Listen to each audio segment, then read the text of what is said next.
राम राम खमा गणी, जय माता जी की हुकुम। पहला देखो, आज हमारा टॉपिक क्या है? भौतिक एवं रासायनिक परिवर्तन। पदार्थ की अवस्था बदलने के लिए दो भौतिक राशियों की आवश्यकता होती है। एक तो होता है कौन सा? दाब। और दूसरा कौन सा होता है? ताप। अब इसके अंदर देखो, सब हमें पता है कि जो पदार्थ की वो अवस्थाएं कितनी प्रकार की होती है। वैसे तो 4 प्रकार की होती है। एक अवस्था कौन सी होती है? प्लाज्मा होती है। दूसरी होती है गैस, तीसरी होती है द्रव, और चौथी होती है क्या? ठोस। अब देखो, इन इन जो तीनों, जो ये प्लाज्मा तो बिल्कुल ही अलग स्टेज आ गई। हम क्या पढ़ेंगे? इन तीनों की स्टेज के बारे में पढ़ेंगे। अब इन तीनों स्टेजेस के है ना, वो आपस के अंदर बदलना, वो कौन, उन बदलने की जो प्रक्रिया होती है उनका कुछ ना कुछ एक नाम होता है। जैसे कि गैस है वो किस में बदल रही है? द्रव में बदल रही है। द्रव है वो किस में बदल रही है? ठोस में बदल रही है। तो गैस का, गैसीय, किसी भी पदार्थ की गैसीय अवस्था से उसका द्रव में बदलना क्या कहलाता है? संघनन कहलाता है। और फिर उसका द्रव से, द्रव की अवस्था से उसका ठोस में बदलना क्या कहलाता है? हिमानीकरण कहलाता है। इसका मतलब क्या हो गया? वो क्या बन रही है? बर्फ बन रही है। या फिर क्या से हो रही है? द्रव अवस्था से कैसे बन रही है? वो ठोस अवस्था में आ रही है। फिर देखो, इसका जस्ट उल्टा, ठोस अवस्था से वह द्रव अवस्था में बदल रही है, तो उसको हम लोग क्या कहते हैं? गलन कहते हैं। मतलब क्या हो रही है? जो ठोस अवस्था में, जैसे कि बर्फ थी, बर्फ का पानी में चेंज होना, क्या हो गया? ठोस अवस्था से किस में हो गया? द्रव अवस्था में चेंज होना। और इस प्रक्रिया को हम लोग क्या बोलते हैं? गलन कहते हैं। फिर है द्रव का गैस में चेंज होना। तो ये जो प्रक्रिया होती है उसको हम लोग क्या कहते हैं? वाष्पीकरण कहते हैं। किसी भी पदार्थ की द्रवीय अवस्था का उसका गैसीय अवस्था में परिवर्तन होना हम लोग क्या कहते हैं? उसको वाष्पीकरण कहते हैं। फिर है गैसीय अवस्था का किस में चेंज होना? ठोस में चेंज होना। ठीक है, गैसीय अवस्था का ठोस में चेंज होना उसको हम लोग क्या कहते हैं? निक्षेपण कहते हैं। और जो ठोस ही अवस्था है उसका गैस में चेंज होना हम लोग क्या कहते हैं? ऊर्ध्वपातन कहते हैं। कुछ रासायनिक अभिक्रियाएं होती है, उसके अंदर क्या होता है? पदार्थ की कुछ अवस्थाएं हैं वो या तो गैस से सीधे ठोस में बदलेगी, ठोस से गैस में बदलेगी। तो उस वो जो अभिक्रियाएं होती है उनको हम लोग एक कुछ ना कुछ नाम देते हैं। तो हम लोगों ने यहाँ पे वो नाम शॉर्ट के अंदर देखे। फिर से बता देती हूँ। गैस का द्रव में बदलना संघनन कहलाता है। और द्रव का गैस में बदलना क्या कहलाता है? वाष्पीकरण कहलाता है। फिर द्रव का ठोस में बदलना हिमानीकरण कहलाता है। और ठोस का द्रव में बदलना क्या कहलाता है? गलन कहलाता है। फिर उसके बाद में जो गैस है उसका सीधा किस में बदलना? ठोस में बदलना, वो क्या कहलाता है? निक्षेपण कहलाता है। और ठोस का सीधे गैस में बदलना, ना कि ना तो द्रव अवस्था में चेंज होना, ना ही किसी और दूसरी अवस्था में चेंज हुए बिना सीधा किस में चेंज हो जाना? गैस में चेंज हो जाना, उसको हम लोग क्या बोलते हैं? ऊर्ध्वपातन कहते हैं। जैसे इसके अंदर एग्जाम्पल होता है कपूर हुआ, नौसादर हुआ। ये क्या होता है? किसी दूसरी अवस्था में चेंज हुए बिना क्या हो जाता है? ठोस से सीधे ही किस में चेंज हो जाते हैं? वो सीधे ही गैसीय अवस्था के अंदर चेंज हो जाते हैं। अब आगे हम लोग पढ़ेंगे। आगे देखो क्या है कि जो गलनांक है उसे किसको बोलते हैं? किसी भी पदार्थ की ठोसीय अवस्था को, ठोस, उसकी अवस्था ठोस थी और ठोस से उसका किस में चेंज हो गया? द्रव में चेंज हो गया। पदार्थ की वह अवस्था जिसके अंदर, या फिर ऐसी प्रक्रिया जिसके अंदर क्या होता है? जो पदार्थ है वो ठोस अवस्था से किस में चेंज हो जाता है? द्रव अवस्था में चेंज हो जाता है। फिर है वाष्पीकरण, द्रव से किस में चेंज हो जाना? उसका गैस में। पदार्थ का द्रव से, द्रवीय अवस्था से किस में चेंज हो जाना? गैसीय अवस्था में चेंज हो जाना। फिर है संघनन, संघनन के अंदर क्या होता है? गैस का किस में चेंज हो जाना? द्रव्य अवस्था में चेंज हो जाना। फिर है पिंडनन, पिंडनन का अर्थ क्या हो गया? पिंड बनना। उसका पिंड बनने का मतलब क्या हो गया? उसका जमना। पिंडनन क्या हो गया? किसी भी पदार्थ की द्रवीय अवस्था से उसका किस में चेंज हो जाना? ठोस अवस्था में चेंज हो जाना।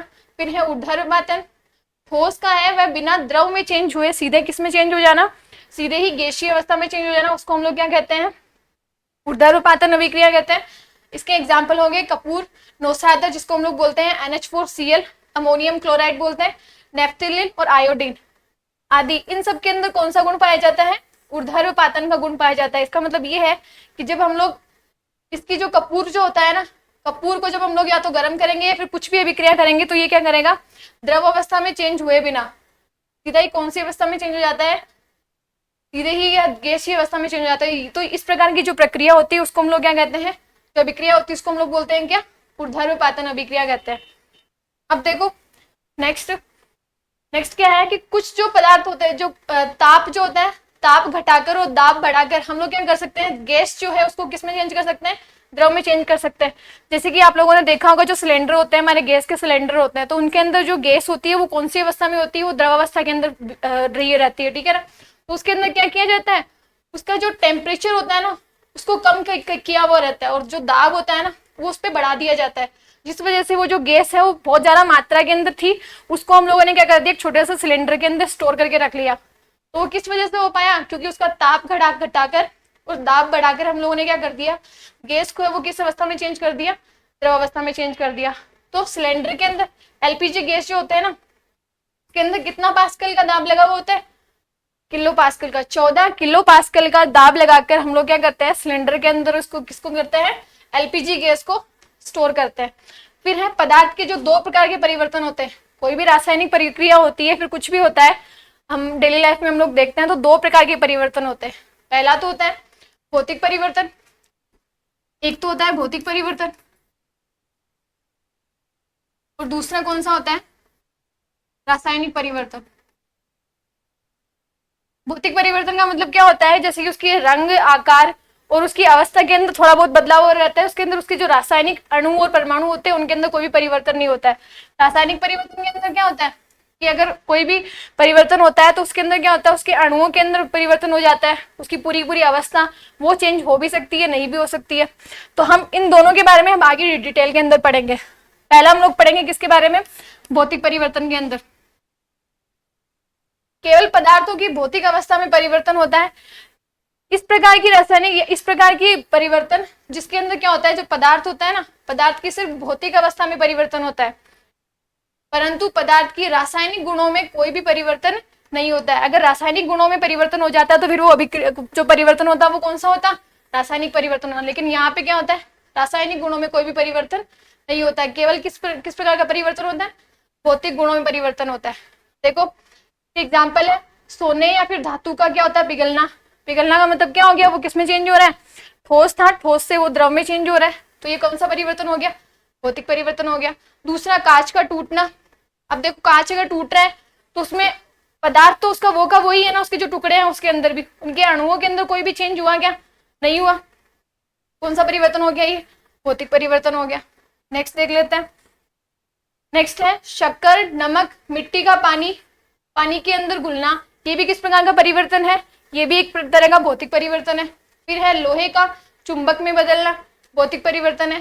संघनन, आसवन, ऊर्ध्वपातन आदि के अंदर कौन सा परिवर्तन होता है, भौतिक परिवर्तन होता है। जैसे मैंने अभी आपको बताया था, कपूर जो होता है वो सीधे गैस के अंदर चेंज हुआ, तो गैस के अंदर चेंज हुआ तो उसकी जो अणु है उसका मान वगैरह थोड़ी ना बदलेगा, कपूर तो कपूर ही रहेगा, तो उसके अणुओं के अंदर कोई भी चेंजेस नहीं हुआ, तो ये कौन सा तरह का परिवर्तन हो गया, एक तरीके से ये भौतिक परिवर्तन हो गया। फिर है बल्ब का जलना, ये भी किस प्रकार का परिवर्तन है, भौतिक परिवर्तन है। मोमबत्ती के मोम का पिघलना, यहाँ पे ध्यान रखना, यहाँ पे क्या है, मोमबत्ती के मोम का पिघलना। देखो मोम, ये मोमबत्ती थी, अब यहाँ पे ये जल रही है, तो ये तो बात अलग हो गई, ठीक है ना, जलना अलग बात हो गई। जलने के अंदर क्या होता है, अभिक्रिया किससे होती है, O2 से होती है। लेकिन यहाँ पे बोला क्या गया कि मोम का पिघलना, कि यहाँ पे ये मोम है, ये कौन सी अवस्था में थी, ठोस में थी, उसके बाद में वो किस में चेंज हो रही है, द्रव में चेंज हो रही है। तो मोम ही रह रही है, बस वो क्या उसकी स्टेज चेंज हो रही है, ठीक है। तो इसका मतलब क्या हो गया, मोम का जो पिघलना है वो कौन सी अभिक्रिया, जो कौन सा परिवर्तन हो गया, यहाँ पे भौतिक परिवर्तन हो गया। फिर है हिमानीकरण। हिमानीकरण का मैंने अभी आपको बताया था, द्रव का है किसमें चेंज हो जाना, द्रव का ठोस में बदलना। तो द्रव है वो आपस क्या किसमें चेंज हो रहा है, मान लो जैसे बर्फ, पानी है, पानी है वो किसमें बदल रहा है, बर्फ में बदल रहा है। तो यहाँ पे ये भी H2O है और ये भी क्या है, यहाँ पे H2O है, तो उसके अणुओं में कोई भी परिवर्तन हुआ क्या, नहीं हुआ, सिर्फ किसमें चेंज हुआ, यहाँ पे उसकी अवस्था में परिवर्तन हुआ। ये भी एक तरह से किसका प्रकार का परिवर्तन हो गया, भौतिक परिवर्तन हो गया। फिर है क्रिस्टलीकरण। क्रिस्टलीकरण भी एक तरह से भौतिक परिवर्तन होता है। फिर है गर्म करने पर Mg का चमकना, ये भी भौतिक परिवर्तन होता है। कपड़े का भीगना और सूखना, इसके अंदर भी ये भी परिवर्तन कौन सा होता है, भौतिक परिवर्तन होता है इसके अंदर। फिर नेक्स्ट देखते हैं, नेक्स्ट है कागज का फटना, ये भी कौन सा परिवर्तन है, भौतिक परिवर्तन है। तो भौतिक परिवर्तन के जो गुण है वो कैसे होते हैं, भौतिक गुण जैसे कि आयतन, अवस्था और ताप, घनत्व और रंग, इन आदि के अंदर अगर परिवर्तन होता है तो वो किस प्रकार से परिवर्तन होता है, वो भौतिक परिवर्तन होता है। यह परिवर्तन जो होता है वो कैसा होता है, अस्थायी होता है। ये परिवर्तन है वो स्थायी रूप से नहीं होता है, वो परिवर्तन थोड़ी देर के लिए होता है। जैसे मैंने बताया कि कपड़ा है, पहले तो भीगा हुआ था, फिर उसके बाद में वो सूख गया, तो एक तरीके से ये तो भौतिक परिवर्तन ही था ना, जरूरी थोड़ी ना कि ये स्थायी रहेगा, तो वो भीगा हुआ है तो वो भीगा हुआ ही रहेगा। तो ये भौतिक परिवर्तन कैसे किस प्रकार के होते हैं, ये एक तरीके से अस्थायी होता है। फिर क्या होता है, भौतिक परिवर्तन है वो कैसे होते हैं, उत्क्रमणीय होते हैं। उत्क्रमणीय का मतलब ये होता है कि जो पदार्थ हमारे पास में प्राप्त हुआ, जैसे कि बर्फ द्रव था, जैसे पानी था, पानी का किस में चेंज हो गया, वो बर्फ में चेंज हो गया, ठीक है। तो क्या हो गया, उदरपातन। उत्क्रमणीय का मतलब क्या होता है कि जो एक वस्तु से जो दूसरी, एक पदार्थ से दूसरा पदार्थ बना, वापस उसी पदार्थ से उसी उत्पाद को जो अभिकारक हम लोगों ने लिया था उससे वापस प्राप्त करना। जैसे कि अभी ये पानी है, पानी से बर्फ बना, तो इसको वापस पिघलाकर हम लोग पानी प्राप्त कर सकते हैं ना। तो ये जो होती है, ये जो गुण होता है उसको हम लोग क्या बोलते हैं, उत्क्रमणीय बोलते हैं। तो जो भौतिक परिवर्तन होते हैं उन सबके अंदर कौन सा गुण पाया जाता है, उत्क्रमणीय गुण पाया जाता है। जैसे कि मोम का पिघलना था ना, मोम का पिघलना, तो मोम पिघलने के बाद में वापस क्या हो रही है, वापस मोम में ही तो बदल रही है। तो वापस ये भी कौन सा अभिक्रिया, ये जो भी कौन से परिवर्तन हो गया यहाँ पे, भौतिक परिवर्तन हो गया। नेक्स्ट देखते हैं। फिर है हमारे रासायनिक परिवर्तन, पदार्थों का वह परिवर्तन जिसमें पदार्थों की अवस्था के साथ साथ उसके रासायनिक गुणों में भी परिवर्तन होता है। उसकी अवस्था में भी परिवर्तन होगा और उसी के साथ साथ में उसके जो रासायनिक गुण है उनमें भी परिवर्तन होगा। पदार्थों की अवस्था बदलने के लिए लगाई गई भौतिक राशि अगर हटा दी जाए तो पदार्थ को हम लोग पुनः प्राप्त, अपनी प्रारंभिक अवस्था में हम लोग प्राप्त नहीं कर सकते। इस प्रकार के परिवर्तन को हम लोग क्या कहते हैं, रासायनिक परिवर्तन कहते हैं। जैसे कि एग्जाम्पल, लकड़ी का जलना, लकड़ी अगर जल गई तो उसके बाद में वापस लकड़ी को प्राप्त नहीं किया जा सकता, तो ये क्या हो जाएगी यहाँ पे, रासायनिक परिवर्तन हो गया। दूध से दही बनना, लैक्टोबैसिलस की वजह से होता है। दूध से अगर दही बन गया तो वापस दूध प्राप्त नहीं किया जा सकता, तो ये भी क्या हो गया, रासायनिक परिवर्तन। कच्चे फलों का पकना, ये भी रासायनिक परिवर्तन है।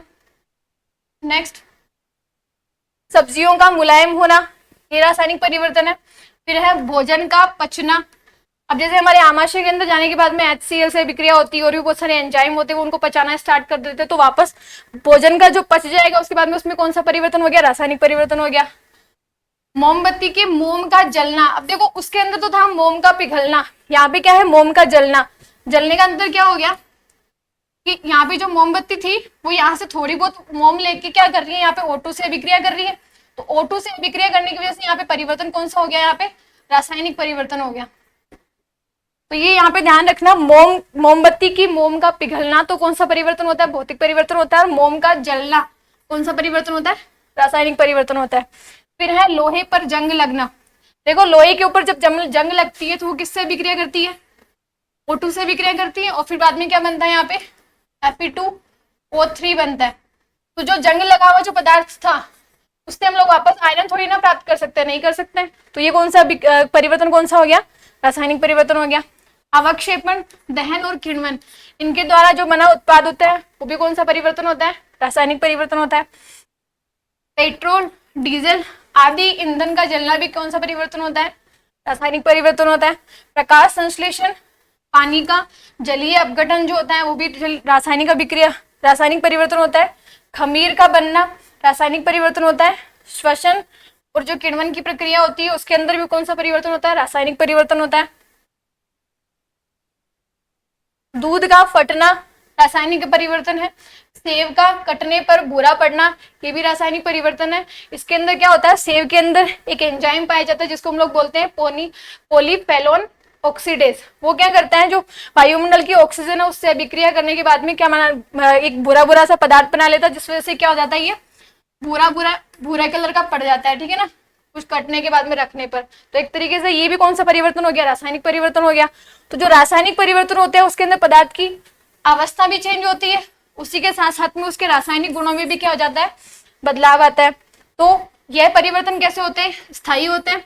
स्थायी होते हैं इसका मतलब ये कि जो परिवर्तन इसके अंदर होंगे ना वो स्थायी होंगे, उन गुणों को हम लोग वापस से हटा नहीं सकते। जैसे कि अगर जंग आई, आयरन था, आयरन की अगर जंग आई तो जंग से हम लोग उसको बचा तो सकते हैं, लेकिन ये जो पदार्थ, जो आयरन जंग के अंदर चेंज हो गया उससे हम लोग वापस आयरन थोड़ी ना प्राप्त कर सकते हैं, ये तो आयरन खराब हो ही गया ना। तो ये क्या हो गया, एक तरीके से ये जो परिवर्तन होगा वो कैसा होगा, स्थायी होगा। और अनुत्क्रमणीय, उत्क्रमणीय का मतलब तो क्या होता है, अभिकारक से उत्पाद प्राप्त हुआ तो उत्पाद से वापस अभिकारक को प्राप्त कर लेना, वो तो क्या हो जाता है, उत्क्रमणीय हो जाता है। उत्क्रमणीय में क्या होता है, अभिकारक से उत्पाद बना तो उत्पाद से वापस अभिकारक भी प्राप्त कर लेना। लेकिन अनुत्क्रमणीय का मतलब क्या होता है कि जो अभिकारक होगा, अभिकारक की रासायनिक परिवर्तन होने के बाद में जो उत्पाद प्राप्त हुआ, उस उत्पाद से पुनः वापस अभिकारक हम लोग प्राप्त नहीं कर सकते। इस गुण को हम लोग क्या कहते हैं? अनुत्क्रमणीय। फिर अब देखो ई क्या है? मोमबत्ती का जलना। तो कौन सा परिवर्तन होता है? भौतिक परिवर्तन और रासायनिक परिवर्तन। पहले हम लोगों ने ऑप्शन जो देखे थे एग्जाम्पल, उसके अंदर क्या था? मोमबत्ती की मोम का जलना या फिर मोमबत्ती की मोम का पिघलना। यहाँ पे क्या है? मोमबत्ती का जलना। तो उसमें मेंशन नहीं किया ना कि भाई यहाँ पे क्या चीज जल रही है और क्या चीज पिघल रही है। तो हम लोग उसको क्या कहेंगे? भौतिक व रासायनिक परिवर्तन दोनों मानेंगे। ये एनसीईआरटी के अंदर माना गया है। ठीक है, थैंक यू सो मच।